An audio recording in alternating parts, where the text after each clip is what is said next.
Muchas veces nos hemos preguntado qué es una tinta. En realidad la tinta ha sido aplicada en la mayoría de los casos a lo largo de la historia como un elemento gráfico para la escritura, escribir partituras musicales, poemas y otro tipo de expresiones. Pero en realidad la tinta es una pintura, ya que tiene un pigmento, el negro, mayoritariamente, puesto que necesitamos una tonalidad oscura que preserve el paso del tiempo y no se deteriore. Sabemos que el negro es un color sólido que degenera con más dificultad que otros con la incidencia de los rayos ultravioletas. Y por otra parte, tiene un aglutinante, es decir, un adhesivo. Aglutinante y pigmento son las dos condiciones para hablar de una pintura. Por lo tanto, podemos decir categóricamente que una tinta es una pintura. No obstante, la tinta no ha sido utilizada, ni mucho menos, solamente para expresar gráficamente números, letras, partituras, sino que muchos artistas plásticos la han utilizado para sus creaciones. Marc Chagall, Pablo Picasso, Joan Miró, un listado interminable de ellos. La verdad es que la tinta, en el sentido de ser una pintura, es un líquido permanente, fluido, sólido, como hemos citado anteriormente, y sobre todo lo que es muy expresivo. Permite unas gamas, unas tonalidades y unos acabados que suelen resultar muy atractivos en las artes plásticas. No vamos a hablar de las tintas contemporáneas, sería otro tema. Son tintas mayoritariamente sintéticas, producto de la industria y del laboratorio, sino que vamos a dirigirnos al extraordinario mundo de las tintas antiguas, las que hacían nuestros antepasados y que podemos ordenar en dos grandes familias. La familia llamada carbónica, puesto que utiliza como pigmento carbonizaciones. Y por otro lado, las tintas llamadas metálicas, que utilizarían iones de hierro, partículas de hierro, y también las conocemos como tintas medievales. En ambos casos, la esencia pigmentaria, tanto de las tintas carbónicas como metálicas, consistiría en partículas muy pequeñas, llamadas nanopartículas o nanopigmentos.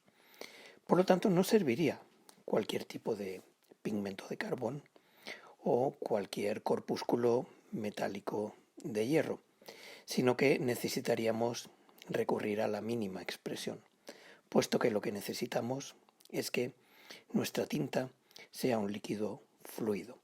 Si tuviera corpúsculos gruesos a nivel pigmentario, se dificultaría su fluidez y por tanto ello sería un obstáculo a la hora no solamente de expresarnos plásticamente, sino, y con más importancia, en esas expresiones para las cuales era utilizada la tinta, es decir, como un elemento gráfico utilizado por notarios, por compositores, por novelistas, por gente que en definitiva escribían.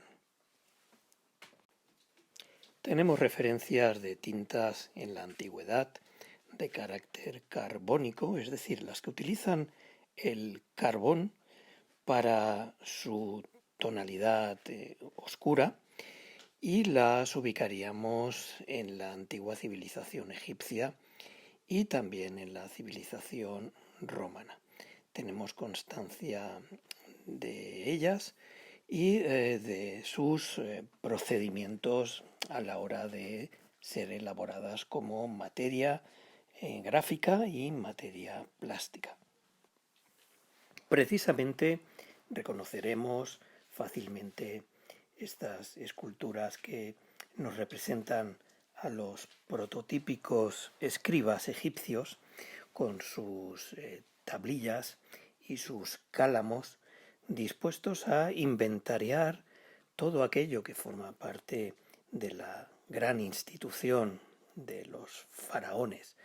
El escriba, por lo tanto, era, sin la menor duda, un especialista en la fabricación de tinta.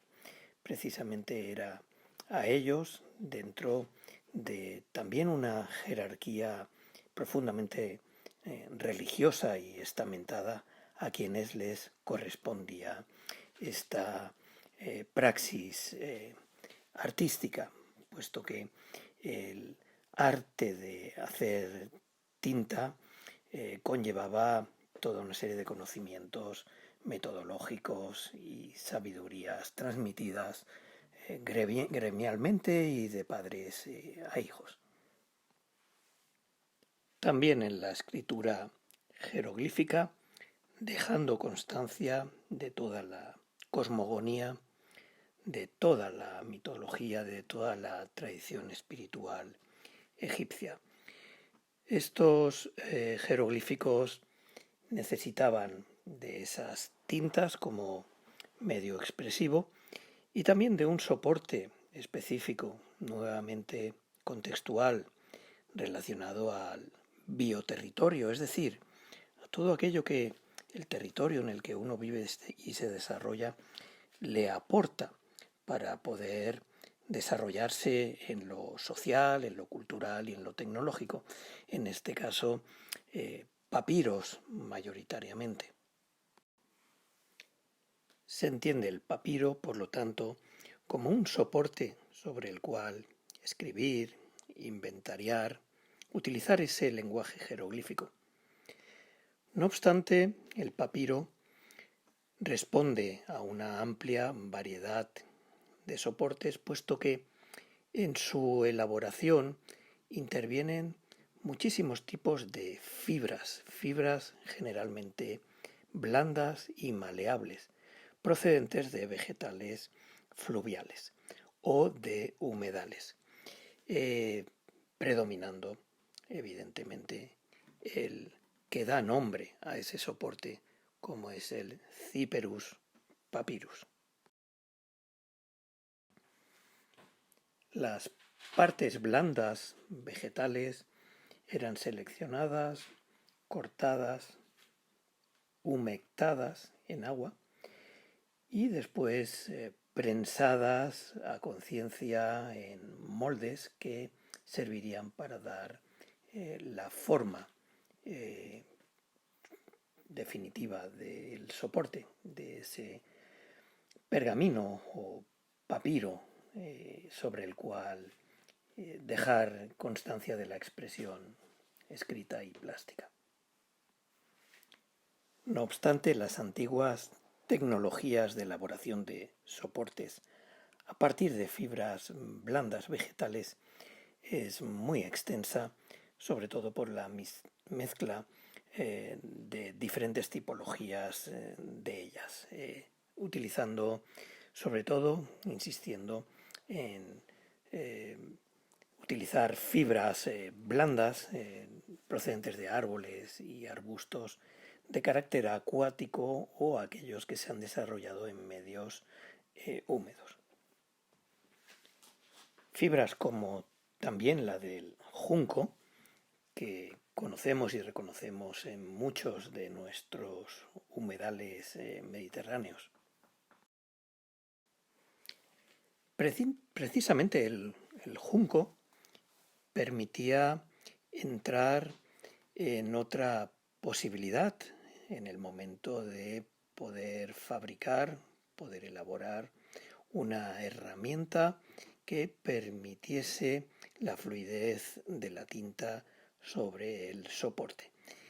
Nos estamos refiriendo al cálamo, el cálamo como, sin la menor duda, una de las herramientas más antiguas de escritura.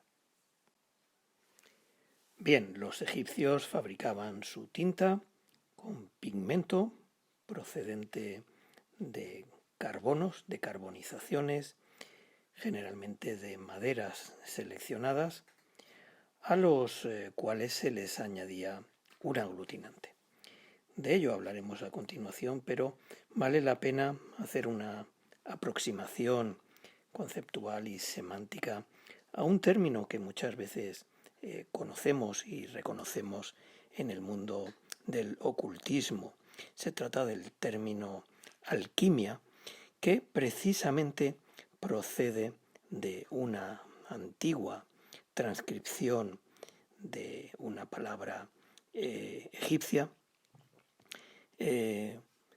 conocida como alquem.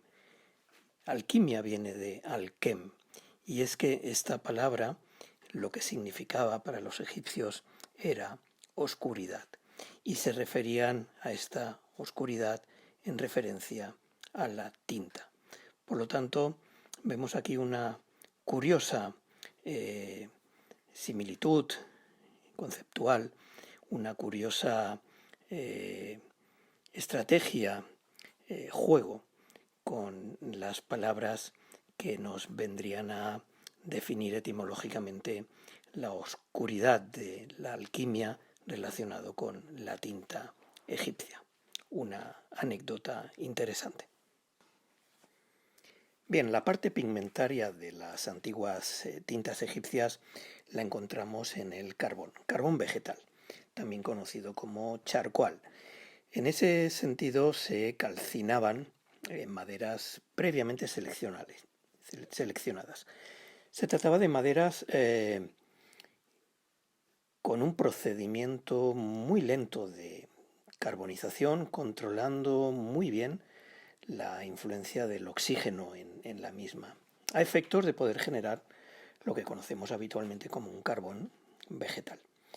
Mientras las maderas más seleccionadas estuvieran, más se podía garantizar la mínima unidad corpórea del pigmento, que es lo que en definitiva interesaba. Es decir, no servía cualquier tipo de carbonización de cualquier tipo de madera, sino que se seleccionaban para conseguir nanopartículas, es decir, partículas muy finas de carbón. Generalmente estas maderas seleccionadas se combustionaban en hornos para tal efecto. Podemos ver una comparativa entre una antigua manera de hacerlo en la civilización egipcia y una más contemporánea, fotografiada, que podría corresponder a cualquier rincón del mundo mediterráneo. En este caso parece una mujer del mundo árabe, pero en ambos casos la tecnología es la misma, con la diferencia de miles de años. Un horno en el cual controlar la carbonización de la madera, la fabricación en definitiva de carbón vegetal. Una tecnología que no pasa desapercibida en absoluto en cualquier pueblo, en cualquier costumbre tradicional, y en este caso pues podemos observarlo en la cuenca cántabra y asturiana, en la que también abunda ese oficio del carbonero. El fabricante de carbón vegetal, con estas características piras de combustión controlada.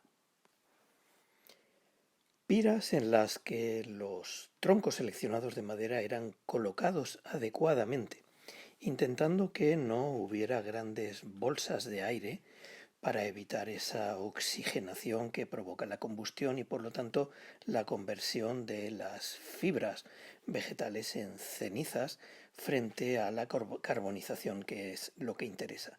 A todo ello se le aplicaba un manto de tierra, generalmente refractaria, para mantener la impermeabilidad y sobre todo crear ese efecto de horno que era requerido para conseguir exitosamente el fin.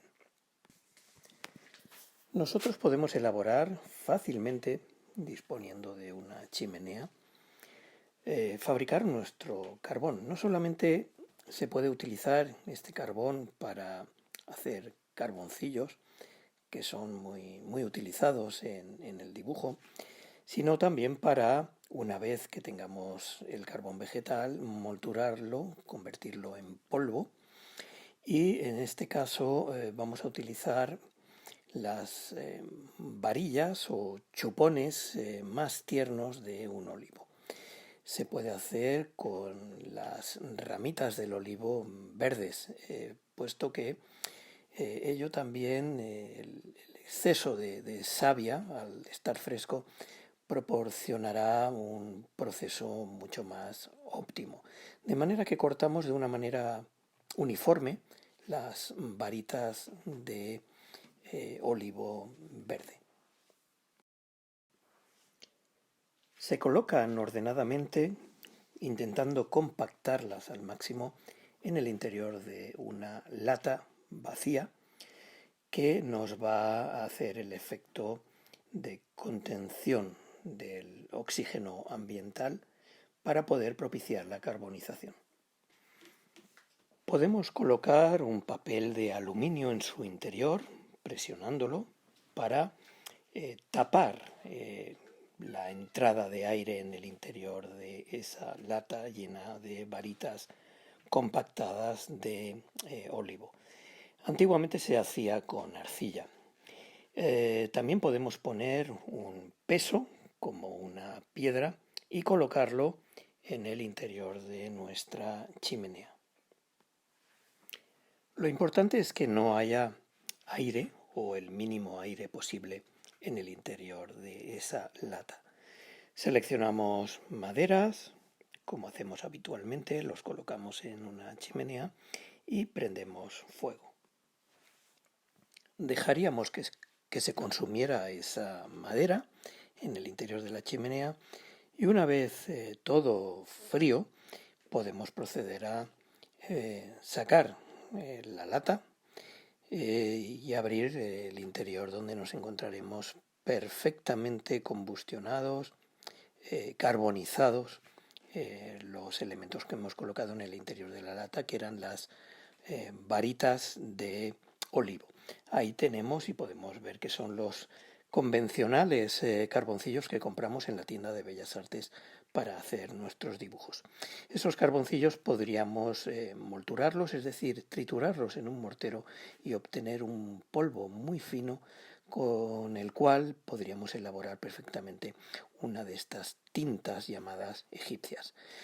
Las maderas idóneas son las de olivo, pero también se han utilizado y se utilizaban en la antigüedad maderas muy blandas, sobre todo huesos y cáscaras, como por ejemplo el hueso de las olivas, las cáscaras de nueces y otro tipo de maderas blandas.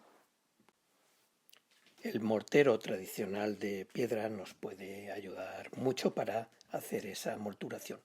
También podemos cribar el resultado para quedarnos con las partículas más finas, que son siempre las más óptimas a la hora de hacer nuestra tinta, puesto que hemos de recordar que la fluidez de la tinta depende no solamente de la idoneidad del aglutinante y de su medium, en este caso son mediums acuosos, sino también de las partículas pigmentarias, en este caso nanopartículas o nanocarbonos.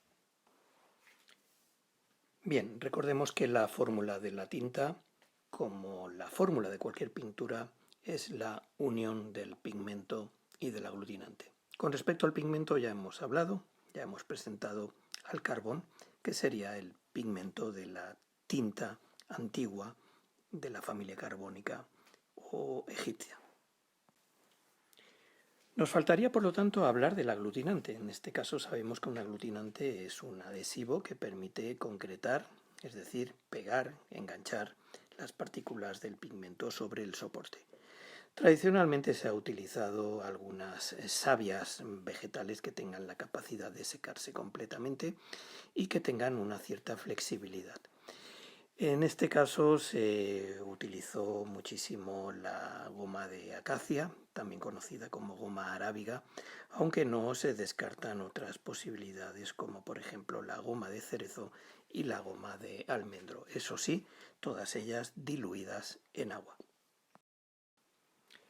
De esta manera tenemos la formulación de la tinta egipcia, compuesta de un negro procedente de carbón vegetal, molturado, es decir, triturado, y una goma de acacia o savia de acacia del Senegal o acacia seyal, ya que hay muchas variedades de acacia, pero esta es únicamente la óptima, diluida, eso sí, en agua.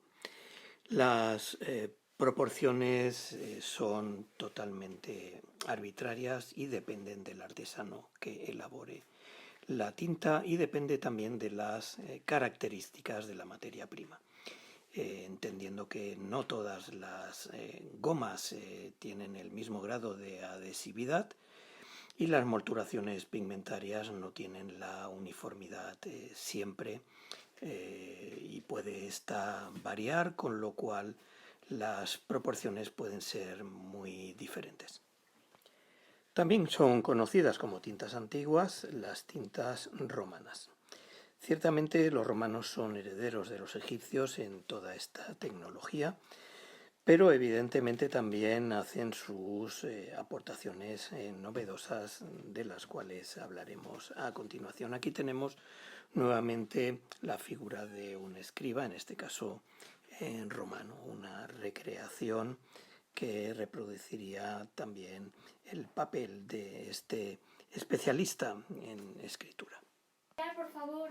Los romanos tienen como hábito la escritura sobre soportes también tipo pergamino, pero también utilizan las tablillas de cera. Tablillas de cera con una resina endurecedora que permitía pues una cierta impronta incisiva en su superficie para dejar el grafismo propio de la actividad que se estuviera realizando en ese momento.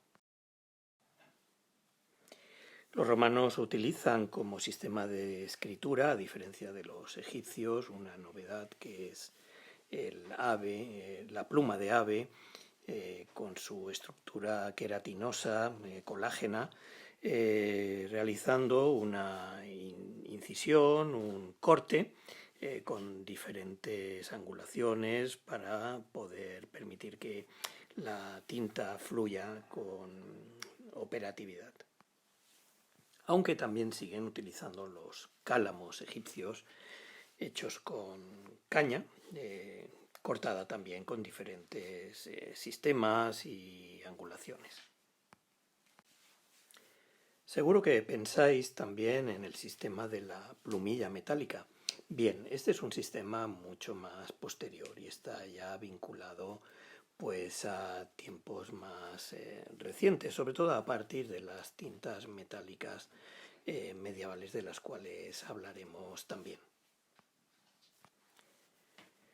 Como se puede apreciar, la similitud entre la tinta romana y la tinta egipcia es básicamente la misma, la utilización de un aglutinante y de una fuente carbónica. No deberíamos de continuar sin hacer una mínima referencia también a las tintas orientales. En este caso, conocemos perfectamente este tipo de tintas y la característica fundamental es que son tintas de carácter sólido. Se presentan en formato de barras ricamente decoradas con motivos tradicionales y siempre con la firma del artesano que las realiza.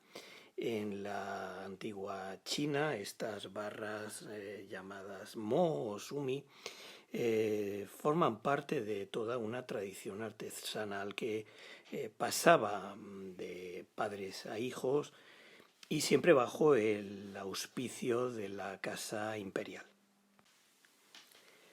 Tinta que rápidamente se extendió desde la influencia china hacia otras civilizaciones y contextos como el Japón, Corea, Vietnam, el sudeste asiático.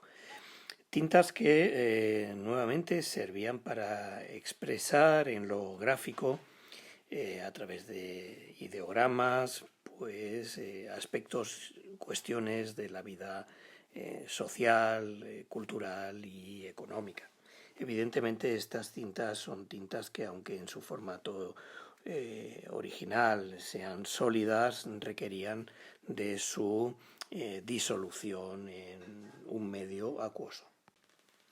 Eso sí, las tintas orientales empezaron a utilizar fuentes pigmentarias no carbónicas y utilizaron fuentes pigmentarias de combustión, es decir, carbones propios de la combustión de hidrocarburos, es decir, carbonizaciones grasas.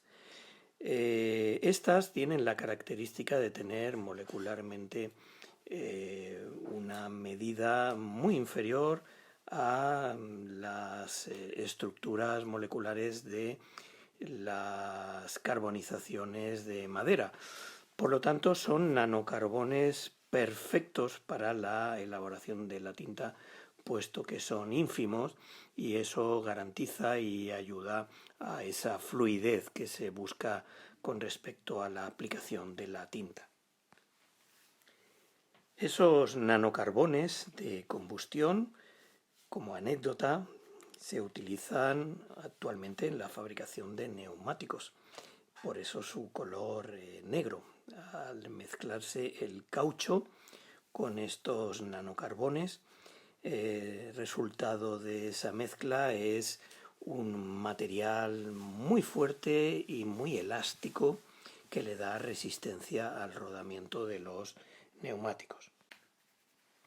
Esos nanocarbones de combustión grasos eran mezclados con un aglutinante y se les daba en su secado un formato de barra que posteriormente era diluida en la piedra suzuri o yantai por rozamiento. En esa piedra, generalmente de pizarra, se colocaba agua tibia y por frotamiento la barra se iba deshaciendo. El aglutinante de la barra se iba deshaciendo y por lo tanto iba diluyéndose en el agua con su carga aglutinadora.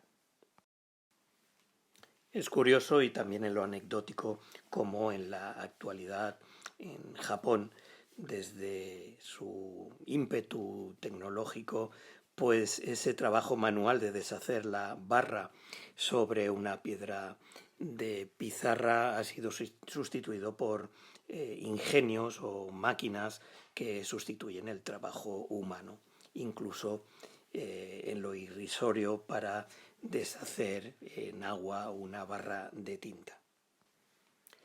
El problema de estas tintas orientales y el uso de pigmentos de nanocarbono por combustión de hidrocarburos es que son pigmentos excesivamente peligrosos por su naturaleza carcinógena, es decir, que según la Organización Mundial de la Salud son materiales muy tóxicos y que pueden generar todo tipo de cánceres.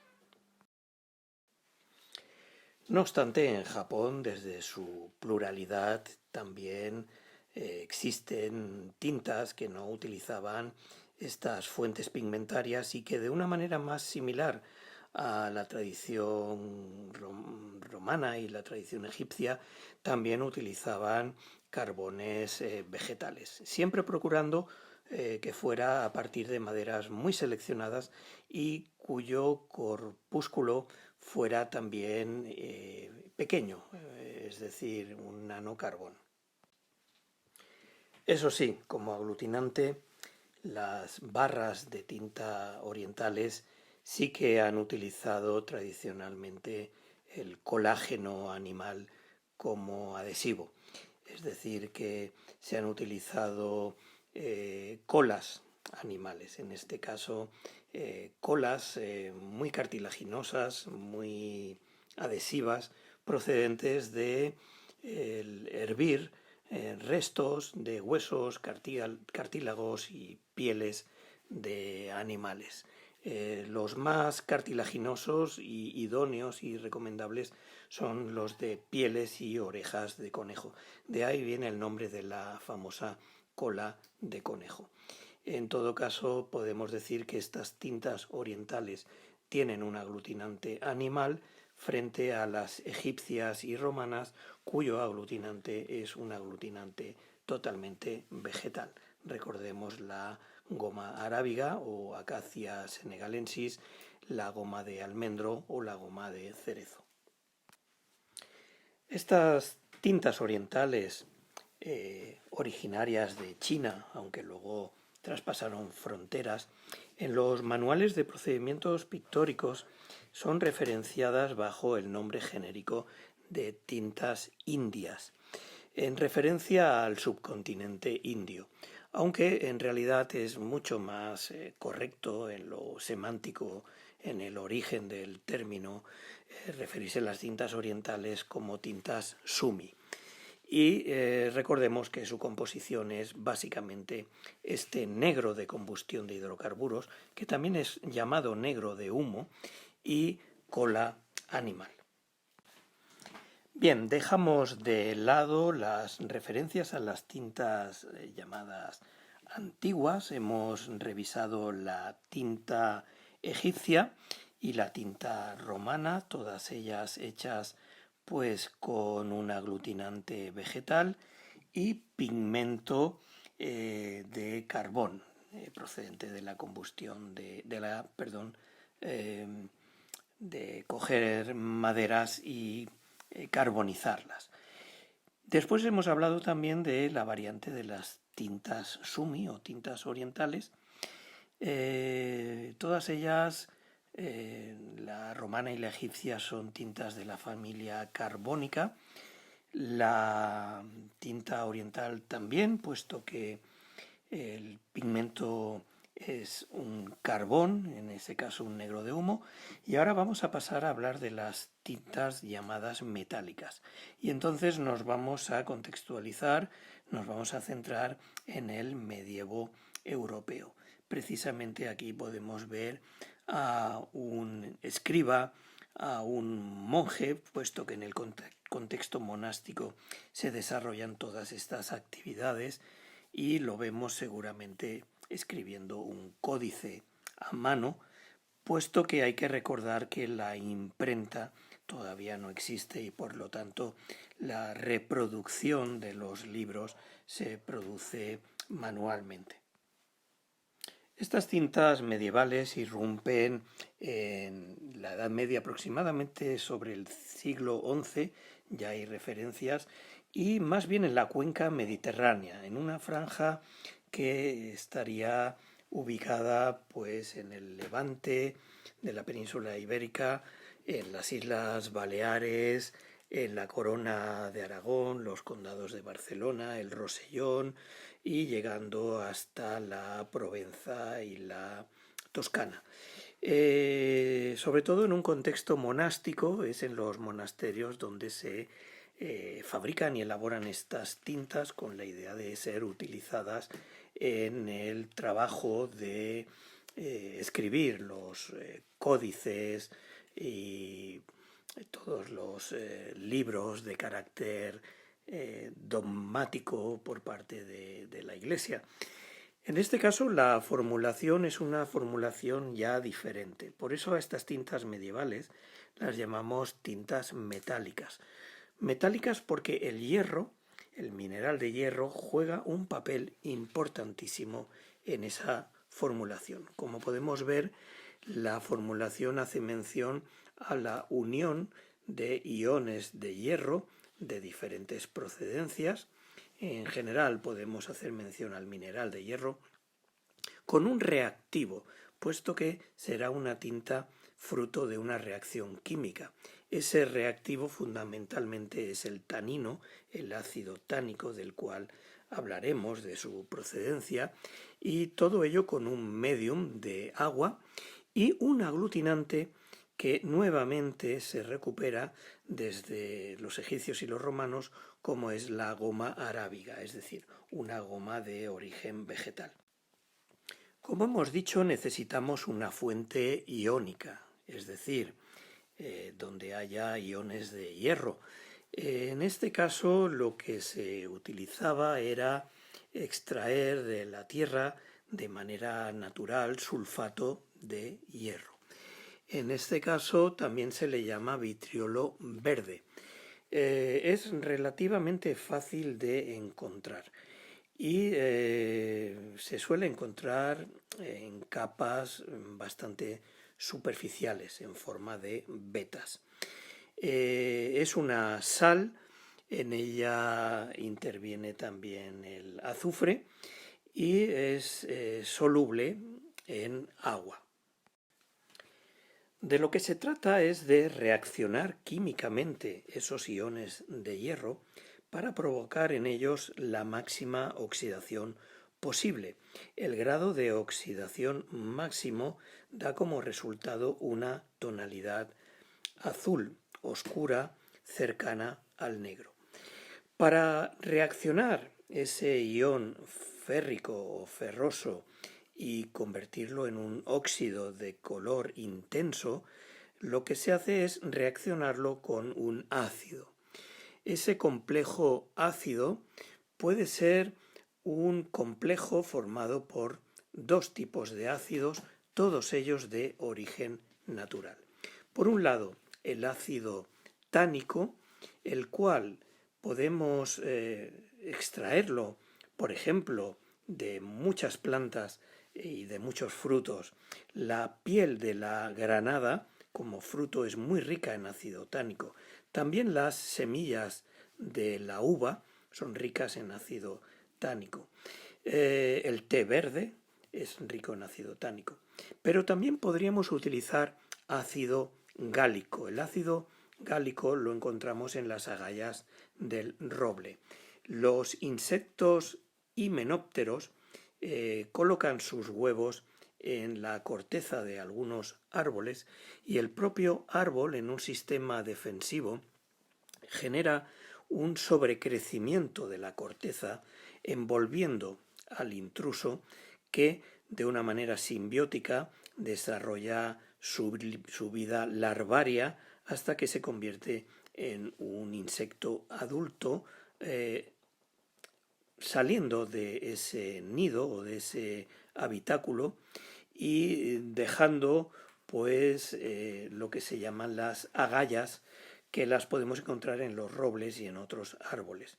Las veremos con una forma redondeada, con un pequeño orificio, significa que el insecto ya ha salido al exterior.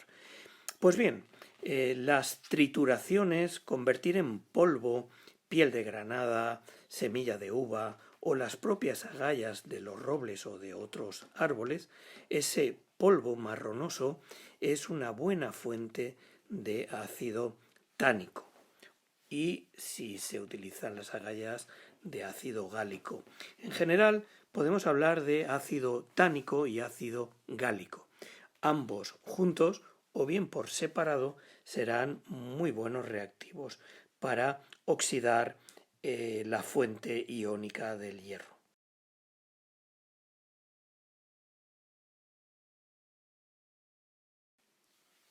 Bien, nos faltaría hablar de otro ingrediente, como es el aglutinante. En este caso hemos citado la utilización de lo que es la goma arábiga como aglutinante de este tipo de tinta. La goma arábiga que procede pues de la savia, de hecho es savia seca de la Acacia senegalensis. Entonces se prepara haciendo una disolución de un 25% aproximadamente de esta goma arábiga en polvo por un 75% de agua. De esta manera obtenemos un líquido adhesivo que será idóneo para aglutinar nuestra tinta. Bien, la tinta como medio acuoso necesita lógicamente agua. Se recomienda el uso de agua destilada, un agua químicamente pura. Antiguamente el agua destilada se obtenía pues directamente del agua de lluvia. Pero si no tenemos agua destilada, podemos utilizar un agua mineral o el agua que creamos conveniente en cuanto a considerarla más pura y más natural. ¿Qué foto las has hecho tú? Bien, vamos a ver cómo se producía esta tinta en ese contexto de los monasterios medievales. La materia prima era proporcionada pues por el contexto. O los propios monjes en ocasiones cultivaban en sus claustros, siempre que fueran monasterios de clausura, intramuros o extramuros, tenían relación pues con los pueblos vecinos que proporcionaban pues todos esos ingredientes, las fuentes iónicas de hierro, que no solamente tenían por qué ser de origen mineral, como el sulfato de hierro, sino que también podían utilizar aguas ferrosas de manantiales o pedir a los herreros del pueblo restos de escoria de hierro para dejarla en agua unos días y obtener un líquido anaranjado, un agua ya oxidada que podía ir muy bien como otra posibilidad para elaborar la tinta. También en cuanto a las fuentes de ácidos, pues contaban con agallas de roble o de otros árboles o simplemente pieles de granada o pepitas de uva, semillas de uva o otras múltiples fuentes de ácido tánico. El ácido tánico está presente en la mayoría de vegetales y tiene ese sabor característico amargo y áspero que en ocasiones encontramos en la fruta inmadura. Cualquier fruta inmadura también en su piel tiene ácido tánico. Aquí tenemos ya una preparación donde mostramos en un recipiente un líquido más claro que es una disolución de sulfato de hierro en agua, un líquido más oscuro, semejante al café, que es una disolución de ácido tánico en agua, y tenemos un tercer líquido colocado en un vaso que es la goma arábiga diluida en agua. También tenemos un colador, un filtro, porque es muy importante filtrar muy bien todos los ingredientes. Vamos a colocar una pequeña cantidad del ácido tánico. Este está hecho a través de la piel de la granada. La piel de la granada se deja secar y se tritura convirtiéndola en un polvo. Este polvo se puede infusionar o bien se puede deshacer en agua fácilmente. Si es agua caliente, pues mucho mejor. Es decir, que puede ser infusionado o puede ser diluido. Y el otro líquido más amarillento es sulfato de hierro diluido en agua. Hoy en día se encuentra fácilmente el sulfato de hierro en muchas droguerías, no hace falta ir a la naturaleza a buscarlo, y se vende también en algunos gardens porque es un aditivo muy bueno para las plantas. Generalmente se le pone a la tierra lo que es sulfato de hierro para que las plantas tengan en el sustrato, tengan en la tierra hierro que va a producir un verdor en sus hojas, una proliferación de la clorofila. Vamos a mover sutilmente, con mucho cuidado, ese papel en el cual hemos colocado una parte de ácido tánico diluido en agua y una parte de sulfato de hierro diluido en agua. Vamos a provocar sutilmente el encuentro. De esta manera vamos a observar la reacción química. La reacción química consiste en que los iones de hierro que se encuentran en la disolución más amarillenta, al encontrarse con el ácido tánico va a provocar una precipitación de los iones, provocando su oxidación máxima. De manera que ese hierro que se encuentra en ese líquido y que tiene un aspecto por el momento amarillento porque no ha oxidado a su máximo nivel de oxidación, se va a oxidar gracias a la reacción química, gracias al ácido, se va a oxidar hasta el máximo punto en el cual puede oxidarse. Y ese resultado es un color azul oscuro o negro. Bien, los dos fluidos se han encontrado.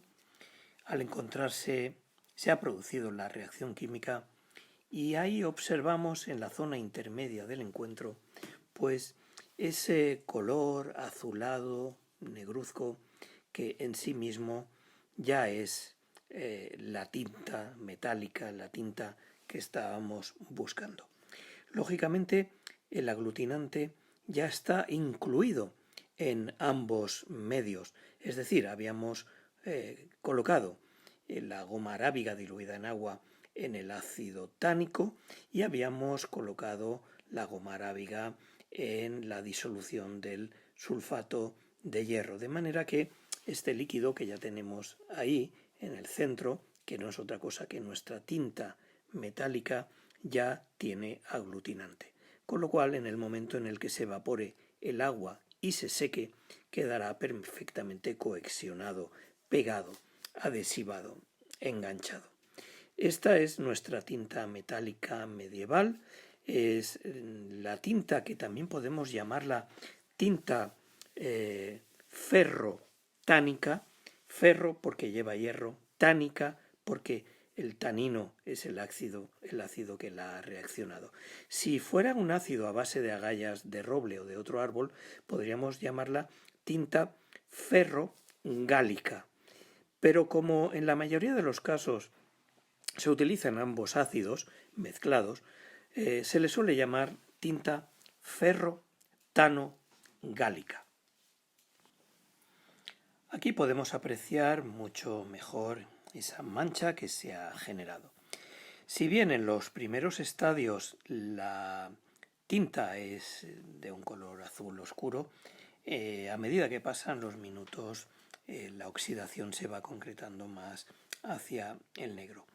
Y sobre todo en el momento en que se seca, en el que se evapora el agua y el oxígeno ambiental influye pues también en esa oxidación máxima. Aquí sobre el papel hemos realizado un frottage con un pincel para enseñar en definitiva cómo es esta tinta, que debemos de diferenciarla de la tinta egipcia, de la tinta romana y de la tinta sumi o oriental, en cuanto a que tiene una tonalidad mucho más azulada. De todas maneras, se le podía añadir algún tipo de carbón en su elaboración para convertirla en más negruzca. Pero la originaria, 100%, era la de tonalidad azul oscuro. También algunos monjes en el medievo, en previsión de la acidez de esta tinta y que pudiera con el paso del tiempo degenerar la fibra celulósica de los papeles, lo que hacían era añadir algún tipo de carbonato cálcico como elemento neutralizador del ácido. Ello se conseguía pues molturando, es decir, convirtiendo en polvo pues algunas conchas de moluscos o también cáscaras de huevo. Con ello se propiciaba esta neutralización y hacer que la tinta fuera más neutra y mucho más duradera sobre el papel. Bien, aquí tenemos un espacio de trabajo experimental. Se trata del Laboratorio de Técnicas y Materiales Pictóricos y Escultóricos de la Facultad de Bellas Artes de la Universidad de Barcelona, en el que hemos realizado pues experimentaciones con todo tipo de tintas, las tintas que hemos señalado. Tintas de origen egipcio, en base a aglutinantes vegetales, en base a carbonos obtenidos de la carbonización de diferentes maderas seleccionadas, así como la tinta romana y otras tintas orientales, tintas de barra, sumi, tintas tipo casoleta, como las de Birmania, el sudeste asiático, Vietnam, y también las tintas medievales, ferrogálicas y ferrotánicas o ferrotanogálicas. Aquí es donde el alumnado pues, puede experimentar, no solamente en la teoría, sino en la praxis, pues el conocimiento de estas antiguas tintas en grave peligro de desaparición. Uno de los objetivos de nuestro laboratorio es la conservación y la preservación de todos aquellos métodos antiguos y naturales, también sostenibles y ecológicos, que pudieran favorecer al artista plástico en su evolución y en su crecimiento, no solamente estético, sino también humano. Es una obligatoriedad por parte del artista no desmerecer todas aquellas oportunidades que nos vienen dadas por la inteligencia, por el legado, por la experimentación de otros que antes que nosotros ya han experimentado y han dado un recorrido que nos lo regalan generosamente. Precisamente esta es una máxima, una frase reflexiva después de todo este seminario o tutorial que defiende la idea de que compartiendo el conocimiento mejoramos el mundo. Y es cierto, compartir para que aquellas cosas valiosas no se pierdan. Por eso es muy importante que el alumnado de grado en Bellas Artes de nuestra facultad también se convierta en un defensor de estas formulaciones antiguas y haga todo lo posible para difundirlas y que no se pierdan, puesto que, sin la menor duda, son conocimiento. Precisamente la tinta metálica o medieval es una de las que en mayor peligro de desaparición se encuentra, por la poca literatura que hay al respecto, pero sabemos que ha sido utilizada en el ámbito de las bellas artes y concretamente en el ámbito de la plástica por grandes artistas, no solamente del pasado, podríamos citar a Durero, a Ingres, a David, a Patinir, artistas de las prevanguardias como Van Gogh, Toulouse-Lautrec, Cézanne, todos los impresionistas, prerrafaelitas, nazarenos, artistas del cubismo, Blaming, Degas, los fauvistas, Pablo Picasso, las transvanguardias italianas, por no citar a autores más contemporáneos como Richter, Boltanski, Miquel Barceló, Freud, Bacon. Se me ocurren muchísimos pintores que han utilizado las tintas llamadas ferrotanogálicas en sus trabajos, en su cotidianidad. Por lo tanto, es una invitación a que sea utilizada. Acabamos este tutorial, por lo tanto, con esta recomendación y también pues con un guiño, ¿no?, a nuestro contexto y a nuestra tradición y a nuestra cultura. Aquí hay una fórmula transcrita de un antiguo texto del monasterio de Poblet, en la cual el padre Pamies nos revela la fórmula de la tinta metálica, de la tinta de hierro, que espero y deseo se pueda utilizar.